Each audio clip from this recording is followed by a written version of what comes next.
అందరికీ నమస్కారం అండి. చలికాలం వచ్చేసిందంటేనే ఆటోమేటిక్‌గా పెద్ద కోళ్ళకి, పుంజులకి గానీ, పెట్టలకి గానీ జలుబులు, గురకలు కామన్‌గా ఉంటాయి. ఈ టైంలో మనోళ్ళు ఏం చేస్తారంటే జలుబు, గురక ఉంది అంటే అదసలు ఎలా ఉంది, ఏంటి అని చూడకుండానే గురకుందా? ఓకే. టైసిను, ఆక్సిలియా చేసేయి అంటారు. అలా చేయకూడదు ఎప్పుడు. సో, మనం వాడుకునేటువంటి మందనేది ఆ వ్యాధి యొక్క తీవ్రతను బట్టి మనం మందు ఎంచుకోవాలి. మెడిసిన్ ఎంచుకోవాలి అది ఏదైనా. ముఖ్యంగా స్టేజ్ 1 ఎలా ఉంటదంటే, ఈ ఫేజెస్‌లో ఈ గురకలు ఇలాంటివి రాబోయేటప్పుడు ఫస్ట్ ముక్కులోంచి నీరు గారుతా ఉంటది.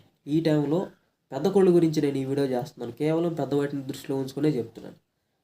సపోజ్ ముక్కులోంచి చీవుడొచ్చేస్తుంది, నీరు గారుతుంది అంతే. అంతకుమించి ఏమి లేదనుకోండి. అజిత్రోమైసిన్ సిరప్ తీసుకొచ్చి ఉదయం 1 ఎంఎల్, సాయంత్రం 1 ఎంఎల్ తాగిచ్చి గోరువెచ్చటి నీళ్లు కాగబెట్టేసి నీళ్ళల్లో మిరియాలు, ధనియాలు, పసుపు, దాల్చిన చెక్క ఇవేసి బాగా మరిగిన తర్వాత ఆ నీళ్లు కొడి తాగించాలి.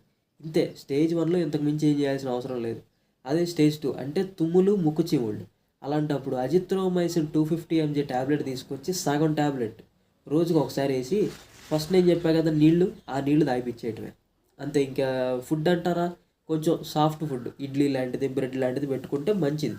అలాగే నెక్స్ట్ స్టేజ్ అంటే ఎలాంటిదంటే కొంచెం లైట్‌గా గురకుండటం, కోడి కొంచెం అప్పుడప్పుడు అని చెప్పి ఆవలింతలు అంటారు చూసారా, ఎక్కిళ్ళు ఆవలింతలు అవి వచ్చేస్తా చీమిడి ముక్కు నుంచి నీరు ఉందనుకోండి, శుభ్రంగా ఇందాక నేను చెప్పినటువంటి ఆ వాటర్ నీళ్ళు కాబెట్టేసి ధనియాలు, మిరియాలు, పసుపు, దాల్చిన చెక్క వేసి మరగబెట్టేసి ఆ వాటర్ తాగించుకుంటా ఎండ్రోఫ్లాక్సిన్ 10% ఇంజెక్షన్ ఉంటుంది. అది తీసుకొచ్చి 0.5 ఎంఎల్ చొప్పున ఒక 4 రోజులు కంటిన్యూగా పోరకి ఇంజెక్షన్ చేయాలి రోజుకి ఒకసారి.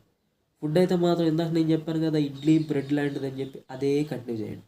దాంతోపాటు నెక్స్ట్ స్టేజ్ ఇది బాగా భీకరం. అంటే బాగా గుర్రు గుర్రు గుర్రు అని చెప్పి సౌండ్లు, శ్వాస తీసుకోలేదు, బాగా గొర గొర గొర సౌండు, పారేస్తూ ఉంటుంది కోడి, వీక్ అయిపోతూ ఉంటుంది. ఇటువంటి టైంలో అసలు రాకూడదు ఈ స్టేజ్కి. వచ్చిందంటే మాత్రం కళ్ళు మూసుకొని టైసును, ఆక్సిలియా చేసేయాలి. 0.5 టైసిన్ మాత్రం కంటిన్యూగా చేయాలి. ఆక్సిలియా మాత్రం డే బై డే ఇంజెక్షన్ చేసుకోవాలి 0.5 ఎంఎల్ బోరకి. అండ్ ఫుడ్ అయితే మాత్రం ఇడ్లీ లాంటిది కానీ, బ్రెడ్ లాంటిది కానీ పెట్టుకోవాలి. ఈ స్టేజ్లో మళ్ళీ వాటర్ పెట్టకూడదు.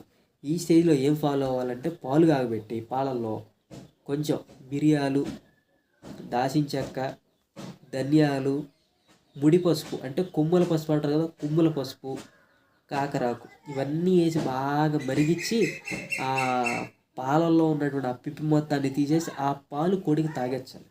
ఉదయం, మధ్యాహ్నం, సాయంత్రం, రాత్రిపూట 3 పూటలు తాగించుకుంటే 3 డేస్లో మనకి రికవర్ అయిపోయింది. ఈ ప్రొసీజర్ ఫాలో అవ్వండి. ఉంది కదా అని చెప్పి టైసిన్, ఆక్సిలియా పొడి చేయకూడదు ప్రతిసారి. ఇంకొకళ్ళు ఏంటంటే కొంతమంది డెక్సామెజోన్ కూడా చేస్తారు. డెక్సామెజోన్ అనేది ఎప్పుడు పడితే అప్పుడు చేయకూడదు. అసలు దీనికి లేదు, ఇంకా తగ్గదు, పీక్ స్టేజ్కి వెళ్ళిపోయింది, సస్తే సచ్చింది, బతికితే బతికింది, ఆశలు వదిలేసుకున్నప్పుడు మాత్రమే డెక్సామెజోన్ చేసుకోవచ్చు, లేకపోతే బెటామెజోన్ అయినా చేసుకోవచ్చు.